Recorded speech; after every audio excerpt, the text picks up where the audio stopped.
Alright, y'all gonna have to excuse the noise today. My neighbor is having some work done on their roof. But we are gonna be transplanting some corn. This is my first time hopefully successfully growing corn. I've planted a few times, but it seems to like disappear before it ever germinates. So I planted it in a biodegradable egg carton. You know, that little cardboard one that comes with the natural eggs. And it just tore apart. And then you can see the roots coming out the bottom. All right, so we're gonna transplant this here.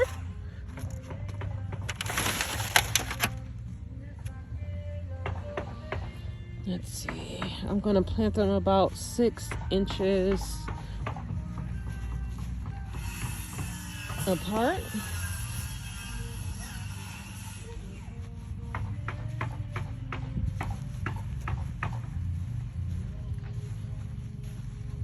And I already amended this soil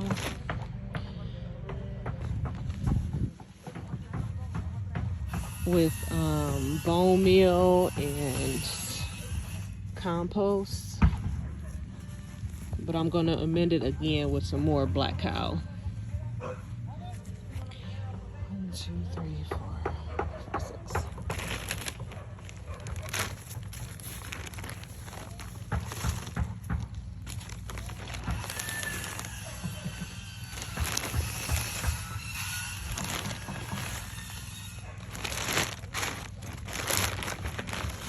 Now, corn is, from what I've read, like a type of grass.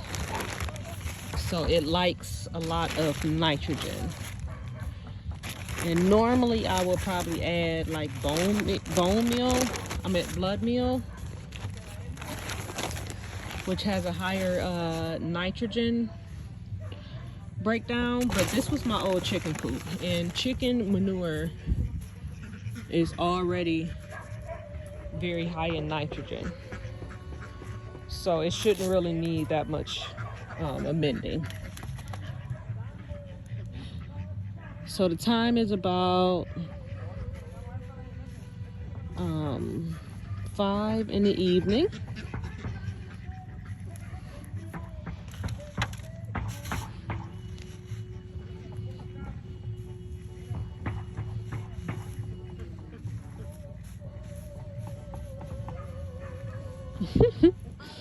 I don't know if y'all can hear this music. My Mexican neighbors.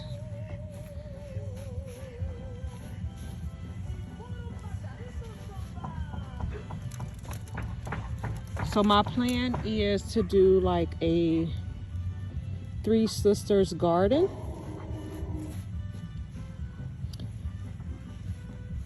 So I'm going to plant my corn first. And then I have my pole beans that are going to go in.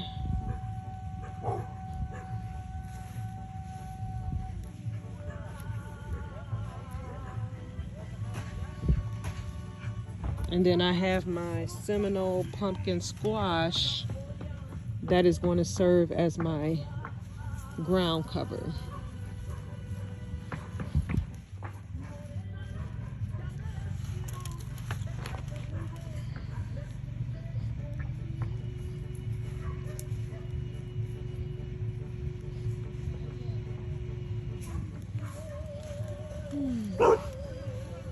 So hopefully this works. Like I said, I've never successfully grown corn from like seed to harvest.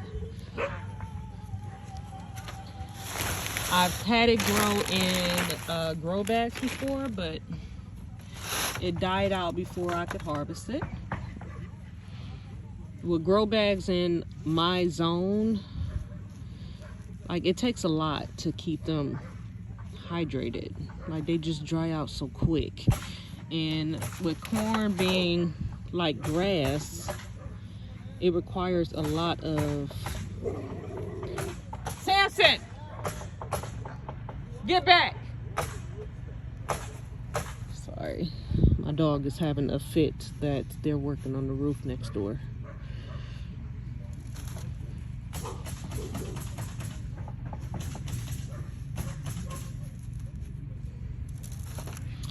All right, so that is 12.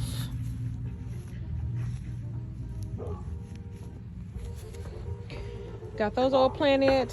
I am going to go fill up my water can with some rainwater and get this watered in, and then I'll be back. All right, so I have taken the pole beans, and this is a Blue Lake stringless pole bean, and planted it pretty much like 2 inches away from each corn stalk. So there are 12 of them planted in here. I'm going to water everything in.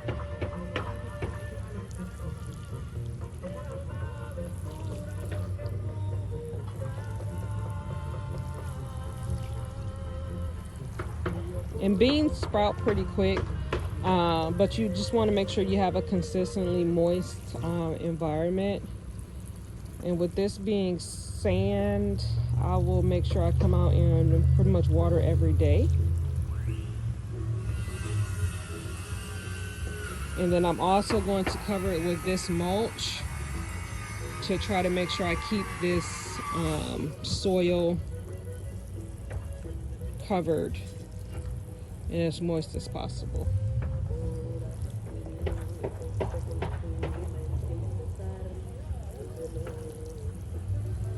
Because as you can see, the sand just repels the water. It literally just runs off when there's no organic matter in it. All right.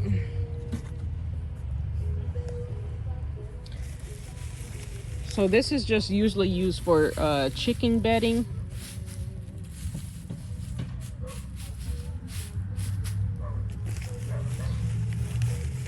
This is what I used before for my chickens. I also use it in my garden beds, and it doesn't break down as quick. And it seems to hold the moisture really nice. So I am going to use it for the corn.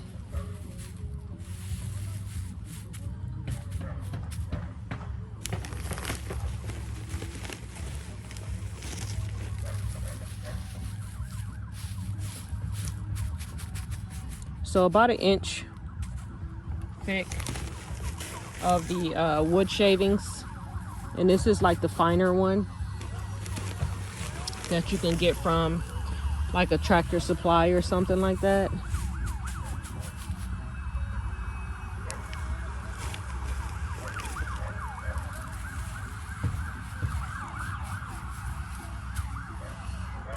It is a busy night.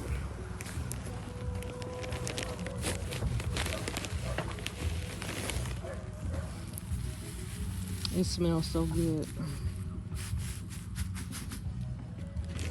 So you just want to make sure that you just don't see any soil. And I'm going to come back and cover the sides as well.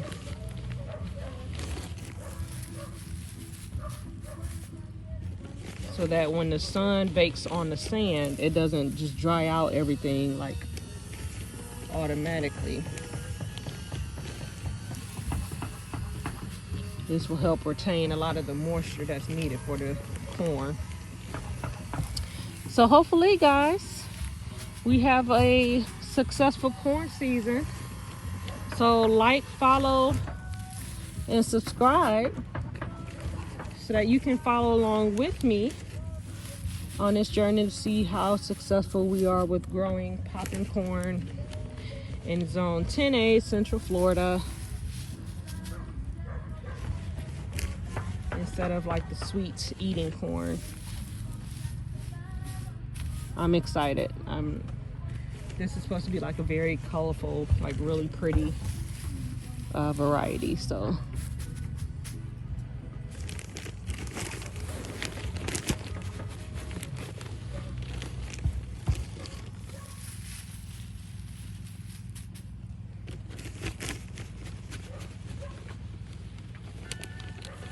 so happy that you guys get to join me on this journey. This is my first time growing really in ground here. I mean, I had a sweet potato bed in ground, but as far as growing like annual crops in ground, sweet potato vines are weeds in the South. They'll grow anywhere. But vegetables can be a little bit of a challenge because of our heat in our extreme summers, and then our really damp springs. You know, by the time April hits, we enter our rainy season.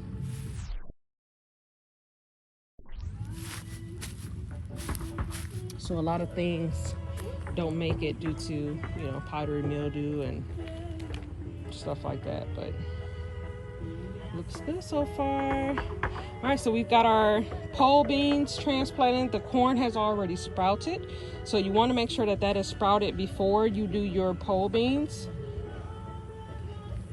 And then once my beans pop up, I'm going to go ahead and add my Seminole pumpkin to the end here. And I'm just going to do one on this end, and I don't know where I'll put the other one. I may do the other one on this end and just kind of let it sprawl in between the beds. I've got some radish seeds coming up in between just because they're so fast with germination.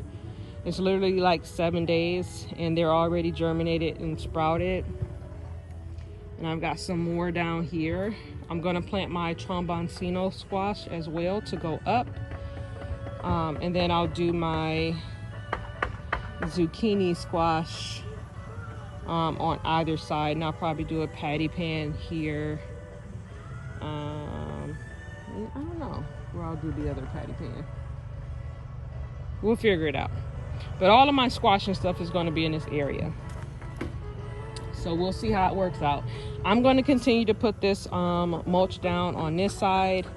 For now, I will see you guys in a future video where I'm going to be up potting a lot of my sunflowers and things that have now grown outgrown their seedling trays.